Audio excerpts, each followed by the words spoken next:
Hello, I'm Simon Whistler, you're watching the Today I Found Out YouTube channel, and in the video today we're looking at what unobtainium really is.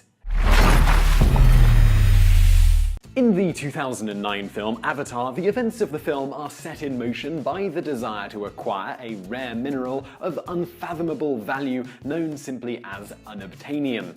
The unimaginative, seemingly lazy naming of this mysterious substance drew the ire and scorn of several critics, many of whom seemed blissfully unaware that aeronautical engineers and scientists have been talking about unobtainium since the 1950s. So what is unobtainium, and who named it? Although it isn't clear who first coined the term unobtainium, the first known documented case of it appeared in the February 27, 1956 edition of the Marshall, Michigan Evening Chronicle, where it stated, "The metal is so hard to come by that the scientists have devised a lugubriously humorous name for it. They call it unobtainium." The next known documented instance occurred in the 1957 Ohio-based newspaper, the Zanesville Signal. In it, Major General William O. Center, the Chief of Procurement and Production at Wright-Patterson Air Force Base, explained that the Air Force was currently looking for a virtually weightless material that was simultaneously infinitely strong and easy to work with. Center went on to explain that this wonder material also needed to be able to resist any degree of heat while being available at negligible cost. The Major General then jokingly added that although the Air Force had yet to find such a substance, they did have a name for it: unobtainium. Just 1 year later, in 1958, unobtainium was officially defined by the Interim Glossary of Aerospace Terms as a noun that refers to a substance having the exact high-test properties required for a piece of hardware or other item of use, but not obtainable either because it theoretically cannot exist or because technology is insufficiently advanced to procure it. In that glossary and all subsequent reproductions of it, the word is listed as being humorous or ironical, a sort of inside joke among engineers and scientists. However, just because the word is often used jokingly doesn't mean it doesn't have a useful place in the world of science as a shorthand way of talking about a material that possesses the exact set of properties you need for a given project, but for whatever reason you either can't get a hold of the substance or it simply doesn't exist yet.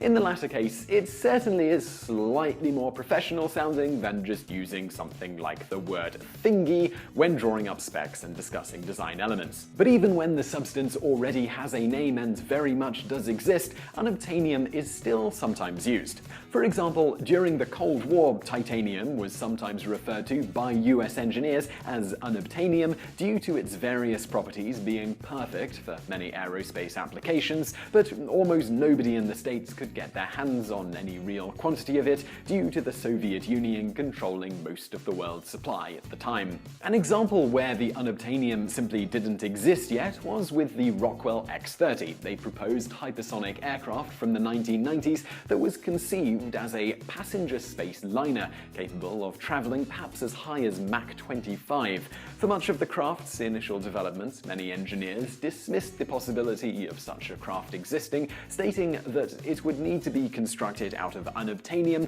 to have the necessary weight, strength, and durability requirements, while also be able to survive continually oscillating between low temperatures and then being exposed to several thousand degrees Fahrenheit as it travels at ultra-high speeds. However, shortly before funding for the X-30 was cut, mostly due to budget concerns, this particular unobtainium was created in the form of a carbon-carbon composite covered with a silicon carbide ceramic coating. According to an interview with Dr. Terry Ronald, the Deputy Director of Materials for the project, this substance addressed many of the problems detractors had pointed out years prior. For a more contemporary example, consider the Integrated Science Instrument Module, part of the James Webb Space Telescope project due to launch in 2018 if there are no further delays. The ISIM also made use of something referred to as unobtainium in the form of a needed material that hadn't been invented yet when the telescope was initially being designed.